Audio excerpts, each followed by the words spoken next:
Hey, it's Dr. Dan Ritchie again. I'm not sure if you realize this.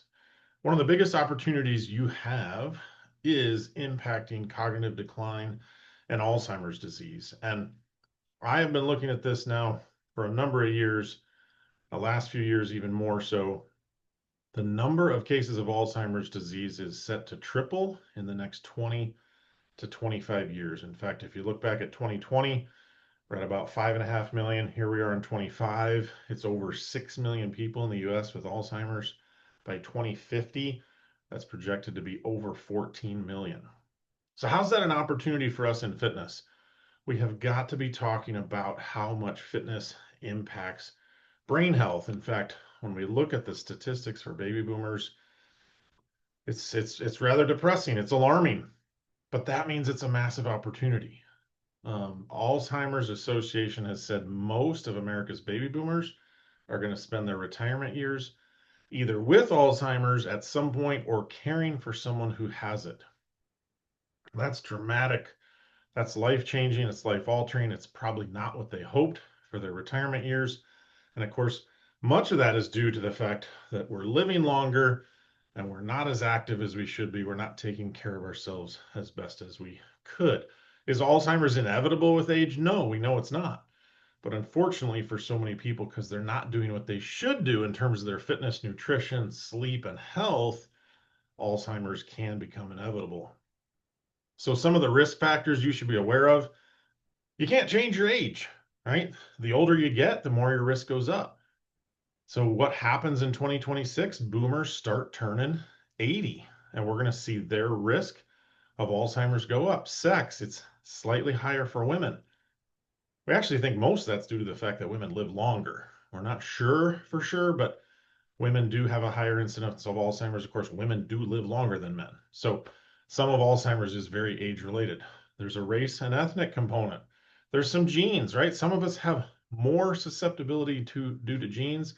And then, of course, head trauma, the number of concussions and traumatic brain injury and infections you've had in your brain. Those are non modifiable risk factors. I can't go back and undo the concussions of my teen years. But look how much is modifiable and look how much you can impact as a trainer. Lifestyle, chronic health conditions, cognitive reserve. We can help people build a stronger brain. We can help them lay down new neural pathways. How do we do that? Exercise. We know exercise induces neuroplasticity.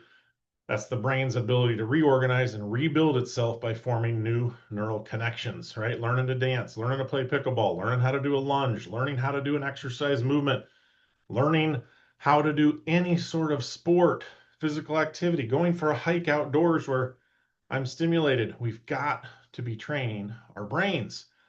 If you're not talking about brain health in relation to fitness, you need to start, right? It's a huge reason why people should be exercising with you. And for many, might be the only reason, right? They're like, not so worried about my bone density, not so worried about my joints. But my brain, you got my attention. Your brain loves to move. If you're teaching aerobic classes, talk about brain health. If you're teaching resistance training, strength training, functional training, balance training, Tai Chi classes, yoga, sports, pickleball, hiking, dance, all of it, your brain loves this stuff. You've got to be marketing that, selling that, teaching people that all sorts of exercise movement is brain health. Now, brain games are not really brain health. Oh, I do my crossword puzzle. I do activities for my brain. That's not really the best stuff for your brain. Movement that stimulates your brain. Not just walking on a treadmill, not just riding a stationary bike. Our brains can go to sleep doing that, but movement where our brain has to be challenged for those movement patterns, aka dual tasking, right? Movement with some sort of thought component. Pickleball, great example. Most sports, our brain has to be engaged.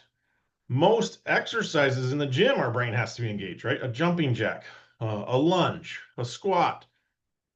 Now, if I get onto a stationary bike and I'm not engaged in activity, then my brain can essentially turn off. But even that form of exercise is good for our brain, just not as good as dual tasking.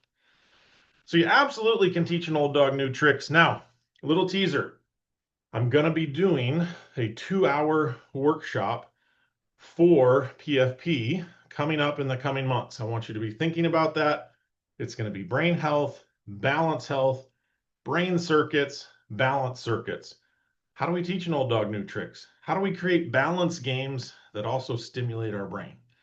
So I want you more and more to be thinking about all of the fitness things you do and how you can be talking about brain health with not only your clients, but your prospective clients.